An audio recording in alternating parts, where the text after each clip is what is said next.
So hello everybody, welcome back. I hope that you like this video and that you find it helpful somehow. So anyway, grab your coffee, and if you wanted to share one with me, you read it, links for that down below. And if you wanted to take a look at any of my books, links for that down below.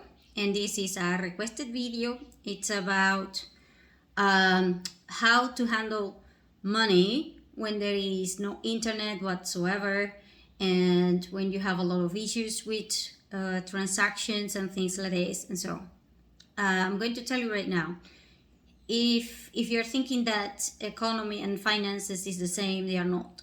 Meaning, economy is how you handle the resources that you already have. So for example, the way that you handle your house is your own economy. The way that you handle your car is your own economy.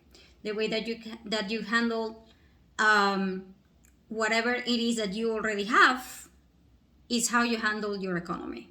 So for example, if you have a lot of assets like paintings, furniture, all of those things, they are part of your economy. That being said, this means that you can actually sell those things and make money with that. And so if you don't sell them, but rather you have them, then you have a certain capital. That capital is whatever you have is your capital. And your capital can be composed of two aspects, and that is whatever money that you owe, but you already have it. So for example, if I borrow $100, then those $100 are mine, therefore they are my capital.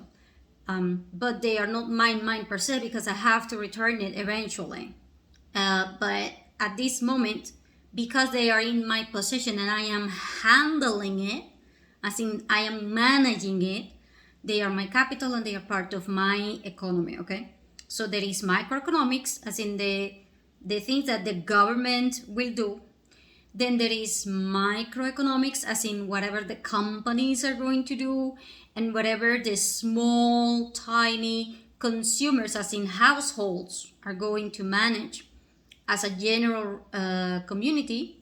As in, for example, people from the US households will have different kinds of economies than those from Venezuela, or vice versa. And so microeconomics will handle all of those for small companies and small households as a community, generally speaking. And then there is your personal economics, which is how you handle whatever it is that you already have within your house, which can vary person to person, within even your own family. Because even within your own family, some of you might own the paintings in your house, others might own the car and all of the things that are in the garage. Other will own other things, but together all of you are forming a family household economy. And so there are different levels of economy, because whatever you do with your spouse and your and your husband and your family together is a household economy. But whatever you do with your own things is a personal economy, as in how I spend my money. So for example, a lot of women will go and buy makeup, others will buy clothing, others will buy other stuff like food and other essentials for their house. So it will depend upon your mindset, and then it will depend upon how much do you want to invest. And by invest, I don't mean buying a house or buying a car or something like that. That is not investment. Investment is you setting money apart so that that money can create other money. If whatever you're buying is not creating money, then it is not an investment. So for example, if you're going to buy the house for renting, then yes, it is an investment, because it will give you money out of the rent.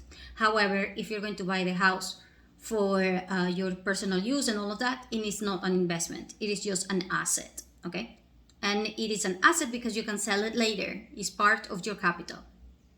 Now, if you are thinking that this is how you are going to obtain money, you are completely mistaken. Those two are two systems that are entirely different, and they are meant to be separated. And the reason being is that if you have the government creating and handling the money on their own, right, So you will have a higher hyperinflation than the one that we have in Venezuela. Why? Because the government, as in you have your economy, because remember the government is the macroeconomics, they cannot be the ones who are providing the money. Why not? Well, because they are using capital, they're not meant to be providing the capital for themselves. It's kind of like, okay, I have air, therefore I'm going to make money out of air. No, that doesn't work, right? Because the economy is based upon capital, as in things that you can either measure or at least perceive.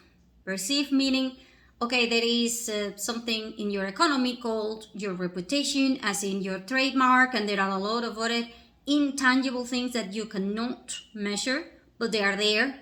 So, for example, if you have a brand thing like a great franchise like McDonald's or Starbucks or Coca-Cola or whatever of those companies, they have a trademark, as in their logo, their name, their reputation, their brand is worth a lot of money. But it is not, it's part of their economy because they can sell that. Because I can go to a bank and say, hey, I'm Coca-Cola, so I'm borrowing money. And then you don't have to go through a lot of process to borrow money because you already have a solid background. So that is important for you to understand. You have your own economy. The government has their own economy. And the way that you handle how you are going to get those things is called financing. Now, financing cannot be done by the government, and it should be in the hands of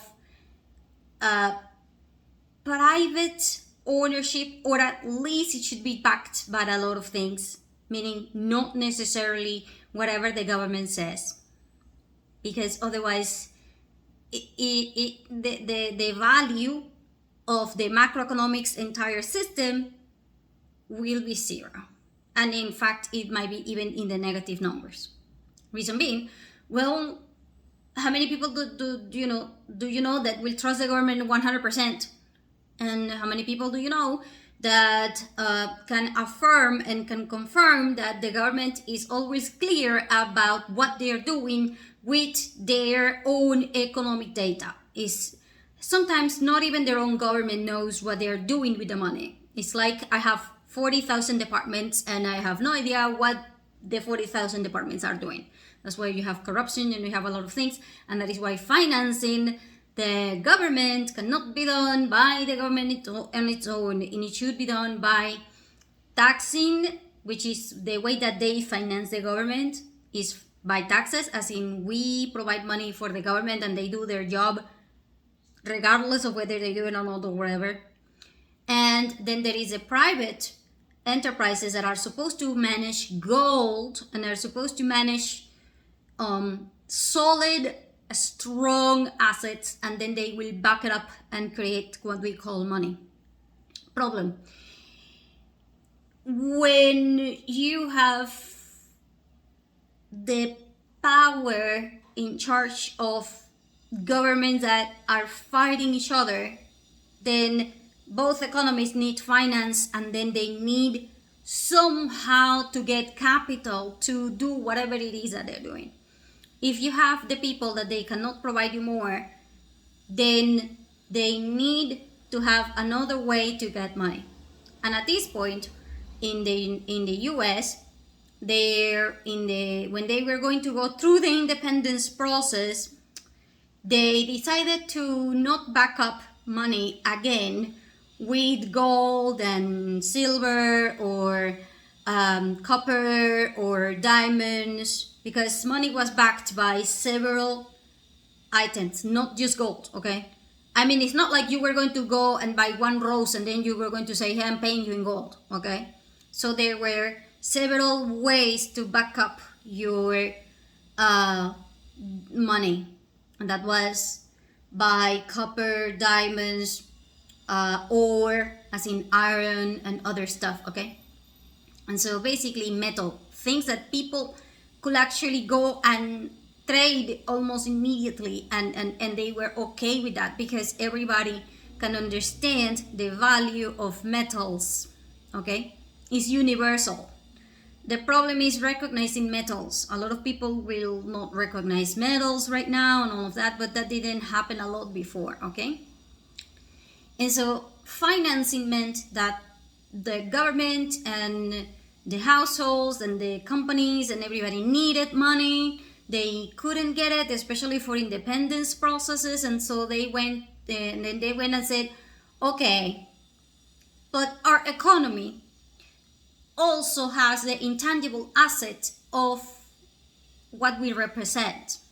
So now we are going to create the value of the US dollar.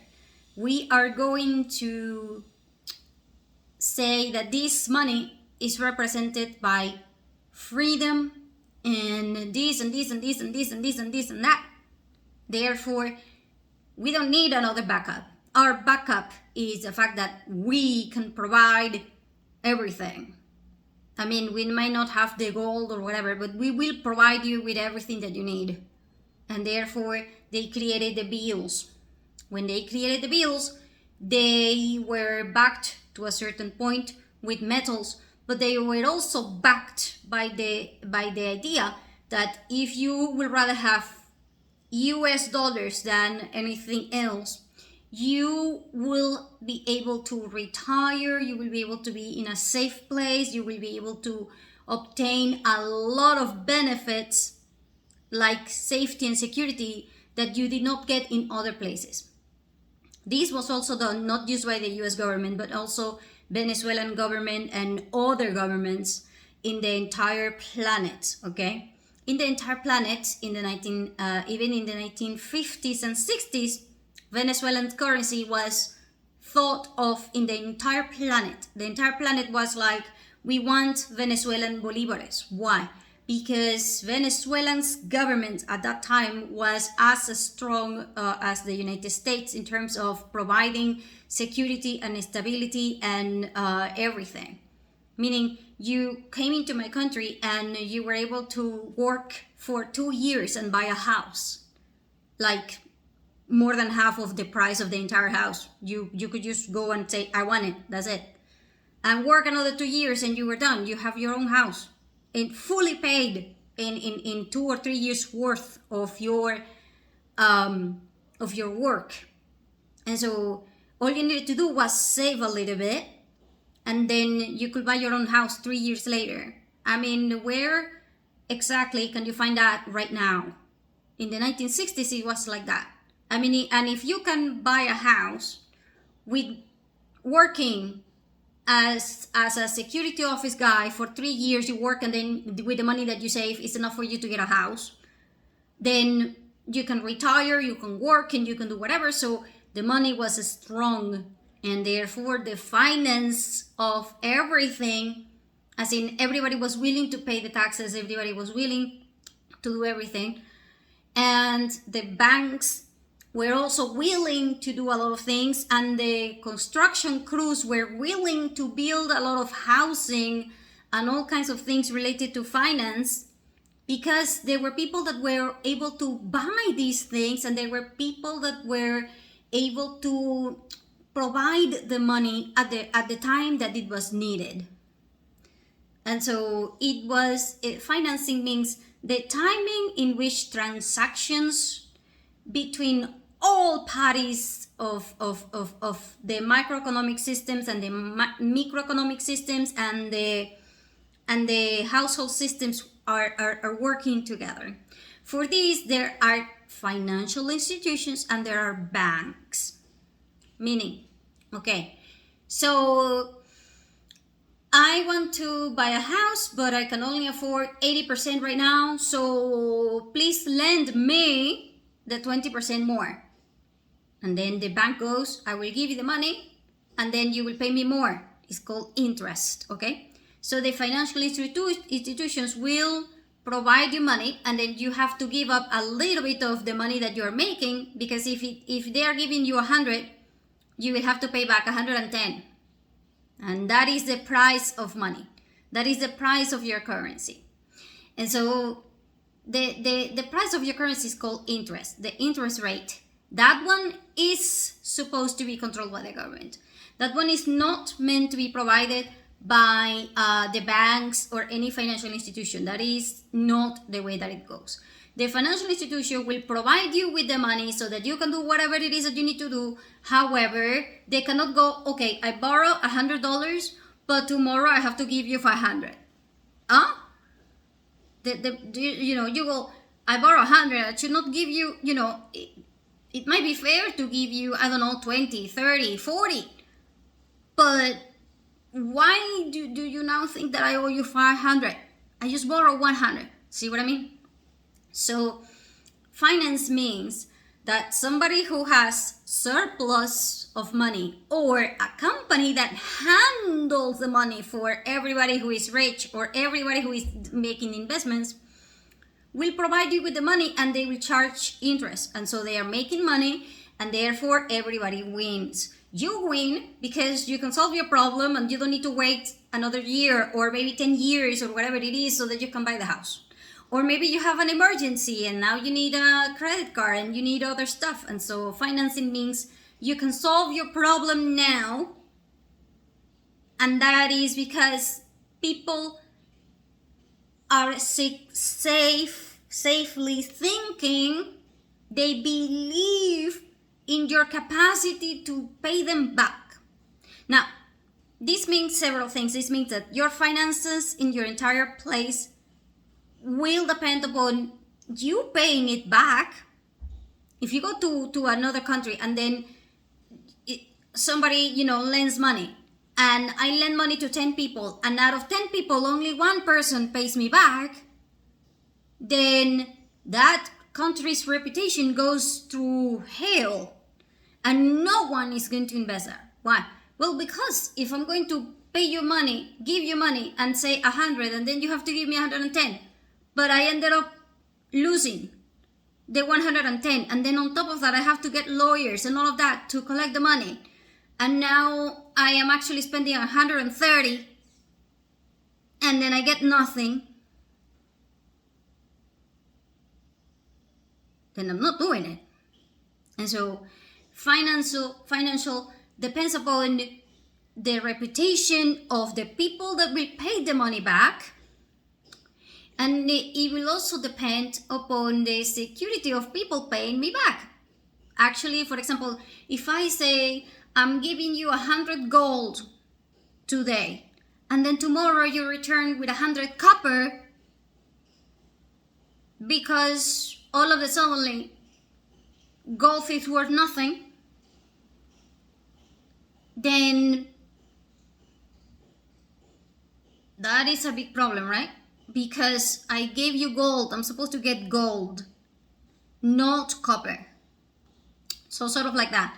When you have the value of a currency, as in the reputation and the interest rate and all of those things that are combined with the government and the management of the economy and the management of all of things, then, I give you gold, I'm supposed to get gold back. If I don't, then I'm not giving you any money either. And I am not lending you not even copper. Why not? Well, because if I give you copper and then you're going to give me stones or pebbles that you find in the river, then why am I bothering?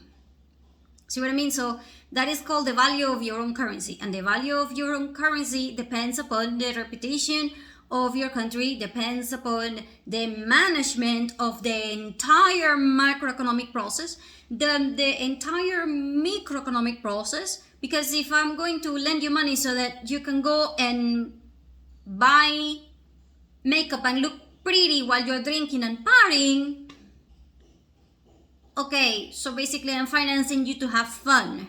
Where is the result? Where is the work? What did you do with my money? See what I mean? So if you borrow money to do things that are going to create more expenses, but they will give you nothing in return and things like this, it is also going to affect the process of financing.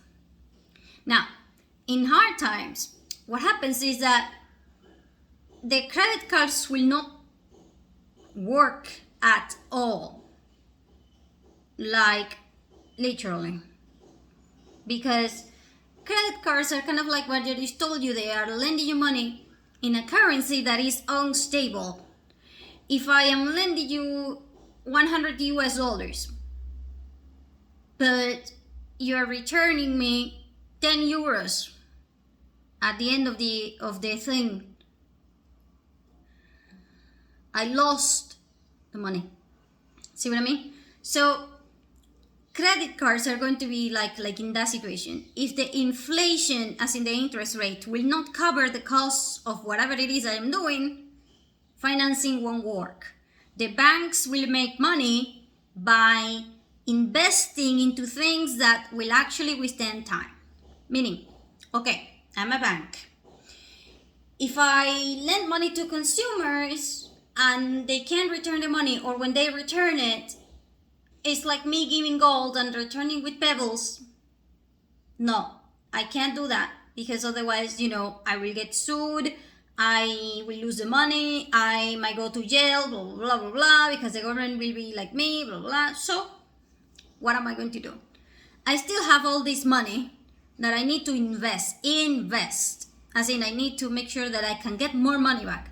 So what they will do is, okay, let's expand overseas, as in I'm taking all of my money and I am now going to spend my money in Japan or in Germany or Australia or whatever country not yours. This means that I don't believe in my own country. If you don't believe in your own country, then all of the money that regular people needed, okay, so I need to buy a house, sorry. So I'm going to get a car, no, sorry. I have a medical emergency, sorry. I have, no. And then the close, every time that you as a consumer go, the bank will go, that's it. And whenever you're going to buy anything, the bank goes, that's it. There is no financing for you. Now, if there is no financing, means that there is no hope for anybody. Because when the big shots are saying we don't trust the future, then what do you think will happen to everybody else down the road? Nobody will trust the future. If nobody will trust the future, everybody will flee.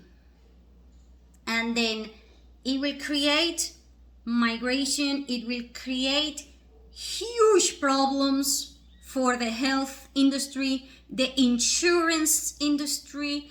It will create huge problems for all of the interest rate for everything. And that means that there will be no more chance of you handling your own economy, but the one that you already have. Meaning, you need to repair your computer. That requires money, because you gotta go and buy something from somebody else. And that requires finances. You don't have money for doing that. And so, I need to do this. No. The answer is no, and no. And now, the little money that you have will be spent only on food, maybe some services, maybe transportation, and that's it. Reason being, well, you don't have access to finance. You can't go to a bank to get money. You can't go and get cash. You can't go and do anything. And if you cannot go and get and do anything, then how exactly are you going to provide the stability for the economy? See, the economy works like this. You have certain things that you're supposed to pay monthly or regularly, regardless of whether you have money or not. So, for example, your house requires electricity, requires water, requires taxing, requires repairs, requires this and this and this and that, and therefore you need to provide the money through a way. Regular people are supposed to provide this by working, meaning you go and you teach. If you're a teacher like me, You go and you provide surgeries if you're a doctor. You go and you provide assistant if you are a secretary. You drive if you're a taxi driver. Whatever it is that you do, you get money from that. That is your main income. Your main income is not finance. Why not? Well, because you are getting money, but you are already using it. It's money that you are supposed to have within this range. If all of my expenses, so I spend $10 in taxes, I spend $20 in cell phones and other stuff for my house, and I spend $25 for this, then I need to work to pay this. And that one is not financing. That one is just you working, getting this money done, that's it. Because financing will be, okay, I need to repair this thing, or I need to pay the insurance. But the insurance is $1,000.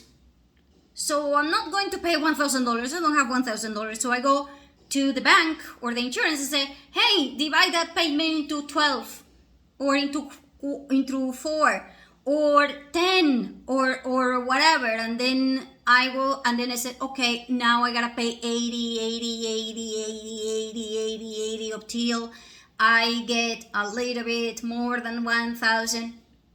See what I mean? So financing means you break whatever it is that you have as a big expense or big emergency or big anything, and you divide it into small parts. How are you going to get those small parts? Somebody is paying that thing for you. In this case, the insurance company might be the one that says, I am financing you, meaning I will provide you with the service despite the fact that you haven't paid it yet, because I will not charge you $1,000, but I will charge you $1,200. Okay? If you have the $1,000, then we're providing the money. That's it. There is no finance. It's just you buying something. It's just you handling the money that you already have. So you have this, you already spend it, that's it. There is no finance. However, if the company goes, okay, so you don't have the $1,000 and pay me $1,200, and you pay me $100 every month. Deal? And then that's it. They are financing you. You owe that money to somebody else. Financing means you can do things based upon the idea that you can pay back later. And it is done through banks, financial institutions, through borrowing from somebody else. It is even done through investment, because a lot of people will go, oh, I'm not going to do this. I'm just going to go and buy stocks in this thing, and then the stocks will provide me money. With that money, I am financing something else. So, for example, if I go and buy a house on credit, I go to the bank and I get the bank to sign on the house, but this house is being rented. So I pay the bank $400, but I am renting the house for $600. And so I'm making $200. It's an investment in which I am financing my own investment. I borrow money from the bank. I got the house. The house is not mine yet, but it doesn't matter because I don't need to get the house from $200,000. I can just go pay $10,000 and then pay $400 to the bank for whatever it takes. It won't matter because I'm paying the bank and I am renting it. And since I am renting it, you are financing your own investment because you are making money through investments. So financing can be done by that. And that one is one thing that people will be able to do during hard times. You will be able to go to a bank and the bank can lend you the money to do certain things because they are owners of an asset that they can actually resell later, or they can take possession of that thing. And so the bank will make money by either taking everything abroad or getting very hard assets. And then they will make you work for them. So for example, if the bank goes, I'm not lending money to credit cards, or if you want to finance this or that, I'm not going to give you that because the house is for you. But, and then you go, but I want the house for me. No.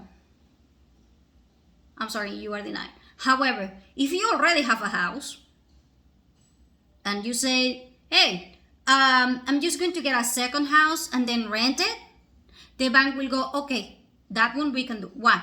Because if something goes wrong and they need to sell the other house, the one that you have, the secondary house that you have, they will sell that one and then they will come off after your main house. Meaning you put your main house, the one that you already have, as collateral. And so the bank goes, no, I lend you $100,000. The one that we are selling is $30,000. You still owe us $70,000. So we're taking your primary house. And so now it's a legal battle, but at least the bank knows that you will come up with the money because now you will lose the house, the one that you already paid and is in your possession. And so a lot of people go, oh, hell no, I'm not risking it. I'm not risking my own house. I'm not risking this and I'm risking that. And then it will be a battle between your need for financing and the assets that you already have. And at this point, most people will go to get their money. This is what they will do. They will go and say, okay, my house is worth $100,000. I'll sell it. I'll move to a small apartment that is worth $10,000 and I will live with my $90,000 on my own. Now I move to an apartment. So you sold your house, which was $100,000. You are now going to take 90 for yourself and you don't need finances for anybody else because that money is already yours. And now you're going to move to a small apartment that costed you $10,000. So how people are handling it is like that. People, like I told you, in the 1960s, 70s, and 80s, even in the early 2000s, a lot of people that were 30, 40 years old had 3 houses, 4 houses, 5 cars. I mean, honest to God, there was a point in which people, in my country, there was a point in which people were thinking, okay, do I need, can dogs drive because I'm thinking about getting a car for my dog? It was not really like that, but you can get the point, right? I mean, there were people that were like, I'm getting so much money, I don't know what to do with that thing, so I'm investing it. I have no idea what the hell else to do. I have stocks, I have my company, I have 5 cars, I have 3 houses, I have apartments, I have everything, so what the hell do I want? Blah, blah. That can also be a problem when you have a lot of assets and then you don't have financing. And so it's a thing, okay? And they got all these assets and now they're selling it. So you have an emergency, sell the car. That's it. Sell the car. Sell the car. You sell the car. Sell the car. Sell the house. Sell this. Sell that. And at this point, when you have 10 years in hard times, most people are now not even middle class. They are poor. And the people that were already poor are now impoverished. Not even poor. They are in starvation mode. Because poor people before, at least they were poor, but they had something. They had clothes, they have food, but now, if the rich people are selling everything and they don't have anything, then the ones that didn't have before have less of the nothing that they had. And so now people are starving, people depend upon donations and things like this, and there is no transportation because you can't afford to get a bus ticket. Why? Well, because middle class was destroyed. If you destroy the middle class, you destroy the entire economy. the basis of your entire economy, I just mentioned, is a microsystem. And the microsystem means the households. Okay, government is only one. Companies might be 10. But the households are thousands, if not millions. So if you have millions that are gone, then the economy is non-existent. If the economy is non-existent, then whoever has anything, they are being sold or transferred to the wealthy, and that's it, because there is no finance. If you have 5 cars, but you can still go to the bank and say, hey, you know what, I have an emergency, so can I borrow $10,000? And the bank goes, okay. Then there is no need. There is no need for you to go and sell everything and go through hard times or whatever it is, because the bank is there. You have somebody that will have your back.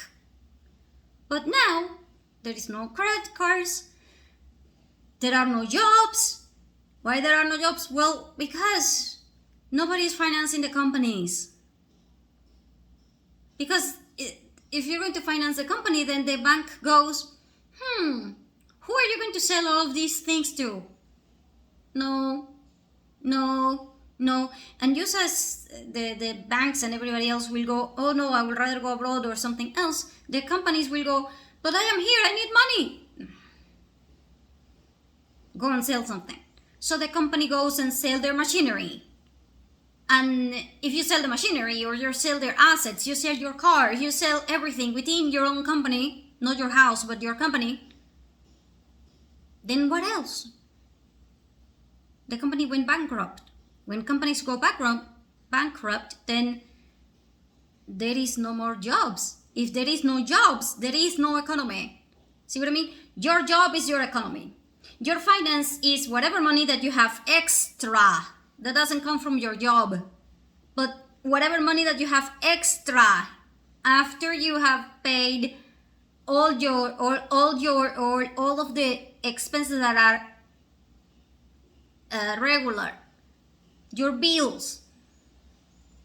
Otherwise, and so how do you manage these things? Well, in my country, like I said, a lot of people started selling everything. They sold their cars, so cars plummeted their prices.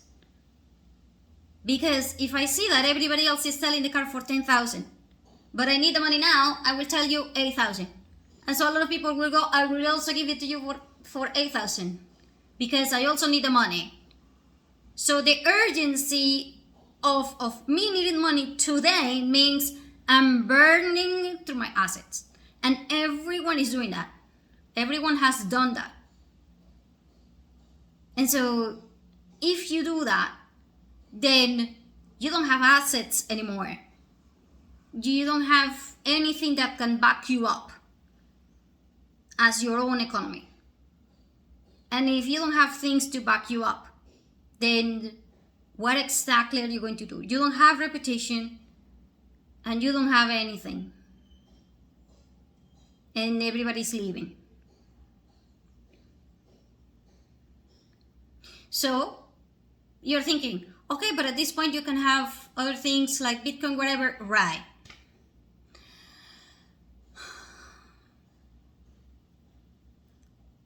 There is no internet. A lot of the times there is just no internet. In hundreds of places there is no internet.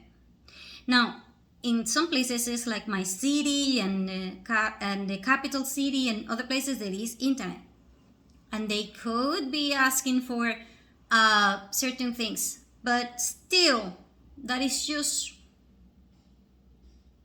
for local. No, you're financing for international markets.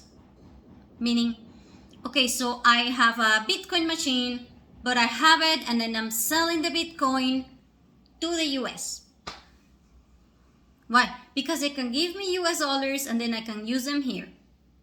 Let's say that the hard times is in the US, you will probably be using Euro as your next reference.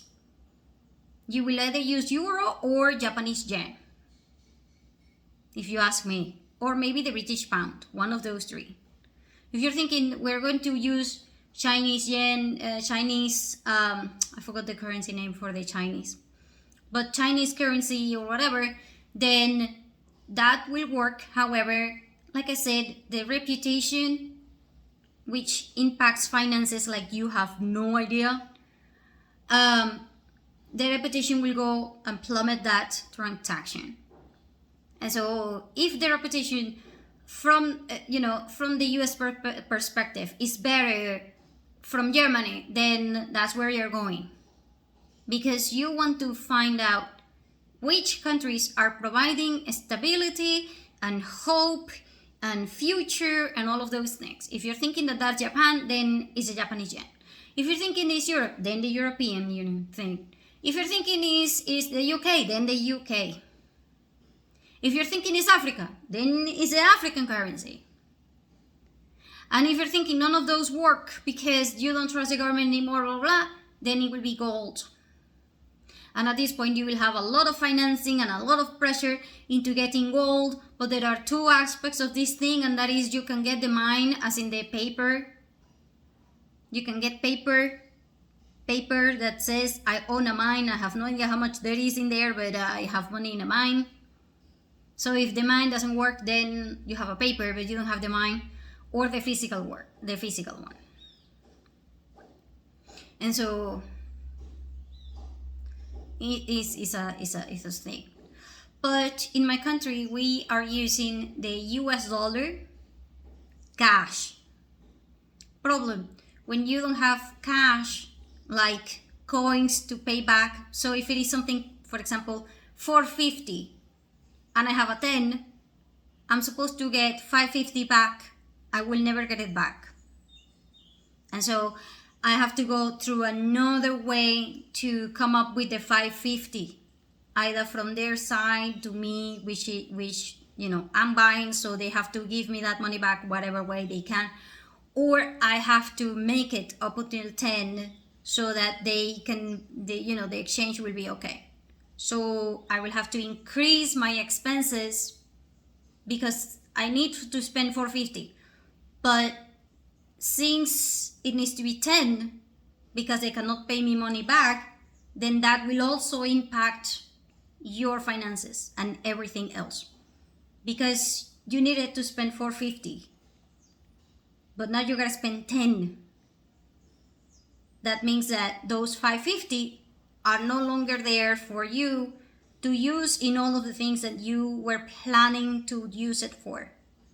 So your economy, and at this point is your economy is going to be out of whack.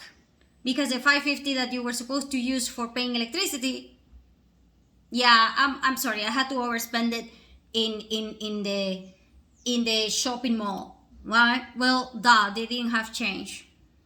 And so I had to spend the $10 in there. So whatever money you're spending it into a particular place.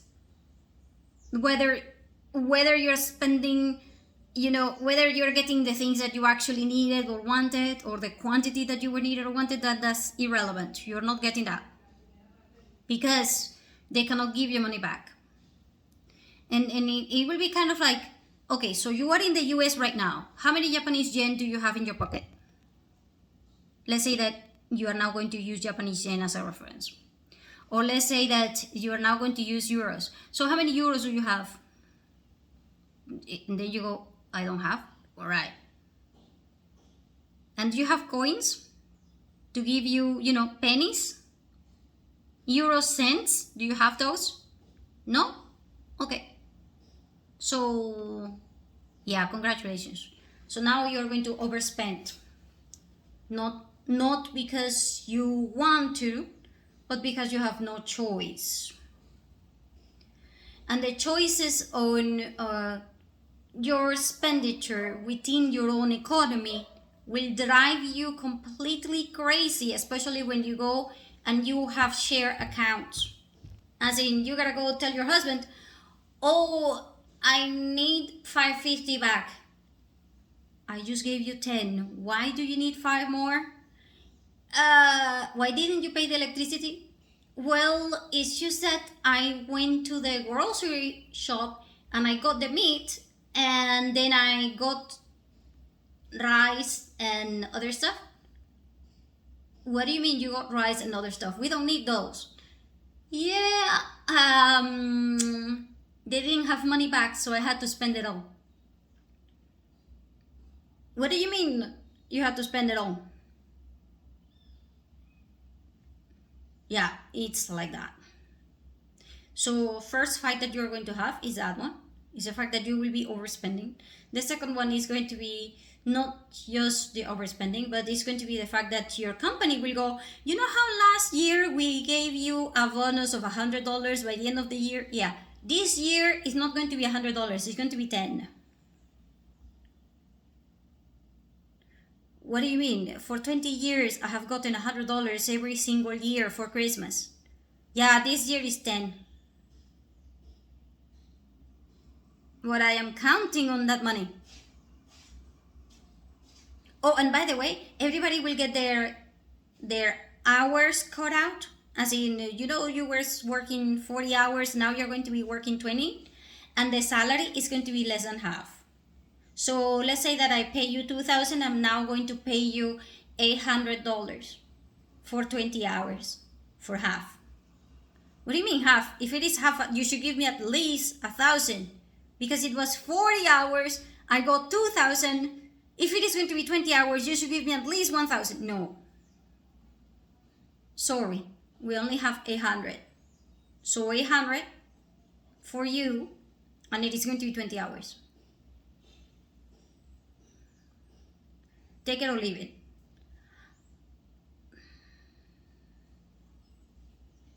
And most people will go, and then there will be people that will go, oh, and we're going to give you the US dollar. What do you mean? When I go to the store and everywhere else, I have to pay in euros. That's not my problem. We are in the US and the legal currency is the US, blah, blah, so that's what you're getting. But I need to pay in euros in the grocery shop and for everybody else. Not a problem. So at the end of the day, those $800 that you were getting are actually worth $200. So from $2,000 that you were making 6 months ago, your actual income, if you were going to buy the exact same thing, is going to be $200. So 1/10. 1/10 of the money that you actually had 6 months ago is the value of the money that you have right now.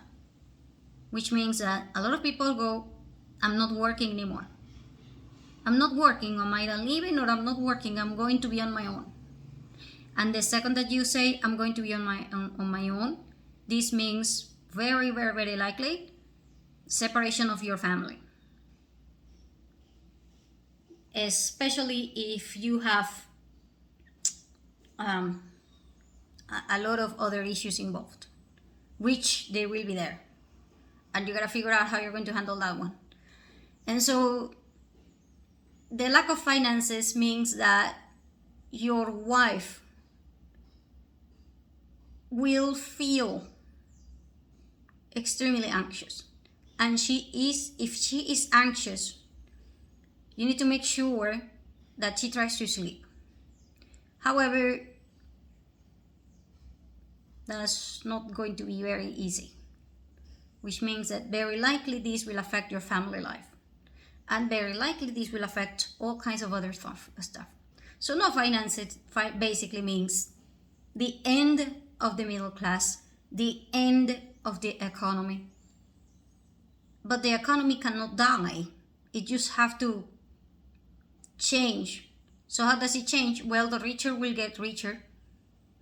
Why? Well, because I used to have 10 cars, now I have 50 cars. And the cars that were worth $10,000 each, I paid $5,000. But they're worth $10,000. Why? Well, because they needed money. They needed finance. And so I am taking the role of the bank and I am making a lot of money. So congratulations.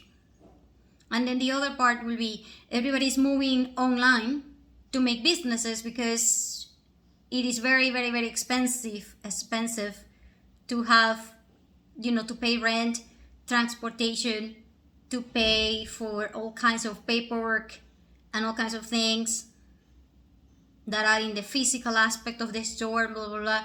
So everybody's moving online. If you move online, then you have another issue, because if there is a power outage frequently, like there will be, and you only have 2 hours of internet on a daily basis, what exactly are you going to do? So that world is extremely unstable if you're thinking that you can do all of these things online. Think about it. The reason why all of these things happening is just that the economy is not dying. It's just that if there is $1 million, and before the middle class had $500,000, now the middle class has $10,000, and the rest is either up, and the poor probably have 100 out of that $1 million, and then the rich have the rest of the entire money. And that is just how things are because of financing. So you're thinking, okay, so I can complain, well, every single time that you can complain about banks, and you complain about the interest rate or whatever it is, or your credit card bills being too high and blah, blah, blah, then I suggest you think it over, because at least you have access to those. But without those, you can say goodbye to everything, and you will start selling everything that you have, and eventually you will be pushed to the brink. A lot of people have been. And so how exactly can we deal with that? Well, at this point, you gotta call people from abroad and tell them, help me. So I have family members that sometimes help me with sending boxes with food and things like this to my house. Then I have other people that will help me by paying things online with a credit card from abroad, not here, because I don't have an international credit card, and I don't have a lot of payment options from abroad. And so if you're thinking, I want to have access to finance later on, then, and you are in the US, for example, or you're in Australia, or you're in the UK, then I suggest you go abroad and open a bank account in another country. The one that you think will be stable, the one that you think is stable. So for example, if you're thinking that Japan is the next big thing, then try open a Japanese account, if possible. Because that way, when Japan, when the Japanese yen becomes your currency, even though that you are not in Japan, but you are in the US, Australia, whatever, well, you still have a yen account. And that way you can make payments through there, and you can have access to finance through there. Because the financial institutions some of them are international. Some of them are not, but a lot are international. And when that happens, then you can move your money with them, and at least it will provide you with some sense of security. But in my case, I have a lot of issues with that, and so I don't have. Now, I have friends who are into Bitcoin and Binance, but they, as soon as they have money, they sell it immediately. They exchange it with somebody abroad, somebody who is not in this country, and then they will send you money through an agency or through a courier that comes from Colombia, as in the neighboring country, and they bring it here or whatever it is. So it will depend upon the situation. But that is it. You can't send money and just get it.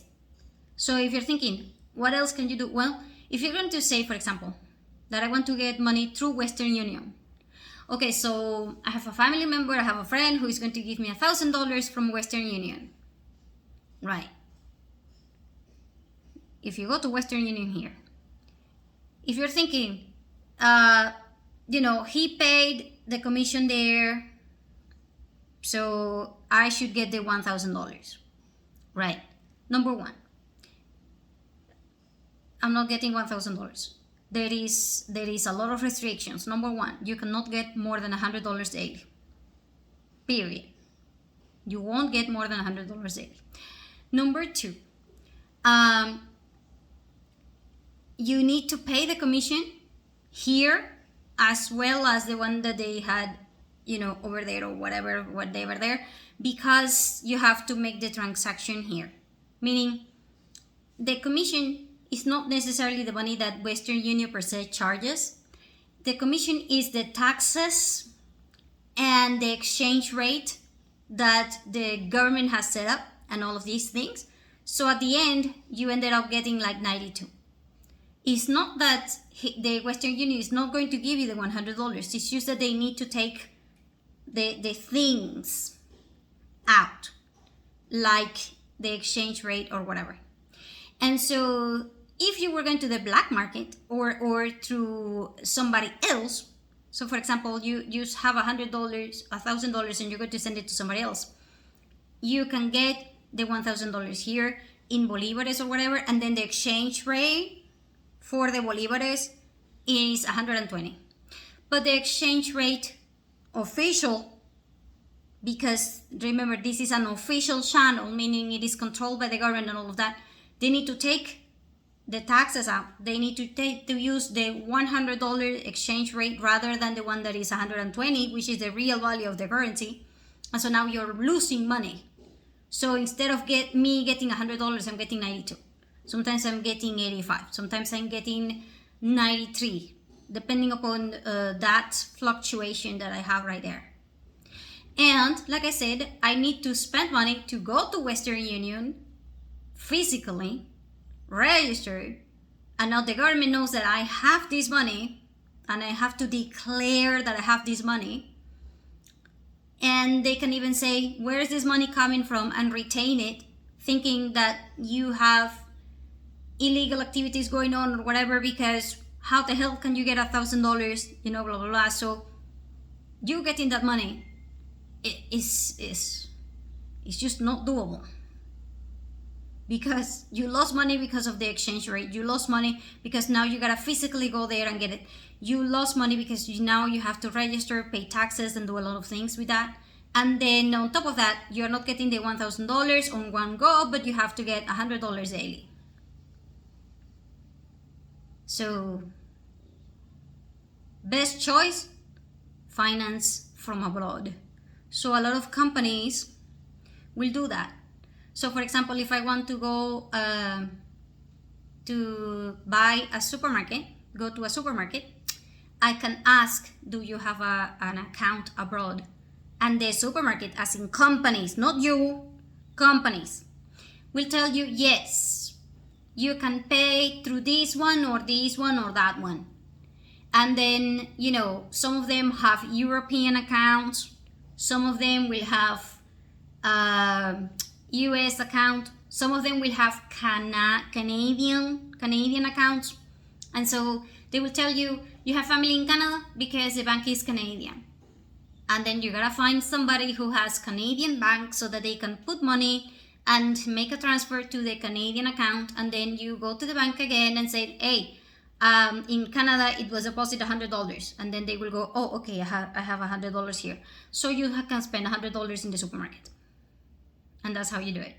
You spend the $100 because they already got it into the Canadian account or the US account or the European account or whatever account they have. And so, now you can spend it here. And so, again, the finances is done through abroad, being abroad. which will make a lot of people go, because if you know that your entire family has no one outside, no one that can help you out, then you have to leave so that you can be the one who opens an account abroad and then send money back here. And then you have hundreds of people that have never seen their grandkids and that have not seen their family members for over 10 years, 20 years, or whatever it is, because of this problem: lack of finances. And so it's not easy. But like I said, it can be done as long as you have family member abroad, or you have connections abroad, or you have other means to work the money here, which is not easy either. And so that's how most people are doing. How are they getting money? Somebody abroad sends it, either through companies like Western Union, but they have to go through the government. And by the way, I'm not saying that Western Union is the only one that works or whatever it is. I'm just saying that the last time that I checked this information was about, I don't know, I think it was last year. And so if I was going to check on that right now, I do not know, because the conditions for exchanging money through those type of systems can change on a monthly basis. Sometimes they will not change. Sometimes it has been a year and it is the same. It will depend upon the government policies on how to handle that money, whether it should pay taxes, whether it's going to be limited, whether you have to declare it, whether you have to exchange it to the official rate or any other rate, whether it is whatever. So there will be a lot of aspects to that thing. But last time I checked, like I said, over a year ago, or a year and something ago, it was like that. And you can send stuff through boxes and stuff like that can be delivered to your house. And at this point, the boxes will also have to pay taxes, and there are delays and other issues with these things. And so the main issue is that finances are extremely important, but you need to support your economy based upon two things: the actual income from your job, and assuming that inflation is stable, then you can manage. So if you have your job and you are making, roughly the same amount that you were doing last year, then your economy is roughly going to be the same as last year. However, there are things that are becoming more expensive, which means that you probably need to make a little bit more money. And so you might need to get a secondary job. A lot of people will do that, get a secondary job. Or you can try to get a finance to create something that will give you money, like I said, a secondary investment or something like that. But during hard times, that is just going to be extremely hard, because you need a lot of capital to start. And I have had I know at least 100 people that have great ideas, have everything, and they can't start because the initial capital is just way too high, or the financial means is just not there. And so it is a huge topic. And anyway, I just hope that this was helpful somehow, because like I said, it was just a requested video. And yeah, hopefully things will change in terms of financing, and things will change in terms of the economy. And then if you get a job, a stable job with income, I'm not saying that we want to go back to the 1960s in which you work for 3 years and you can buy your house fully. Your $100,000 house, and you can just pay for it. I don't think we're going to go back to that one. But at least you should be able to say, okay, I'm going to save, and pay my house within 10 years.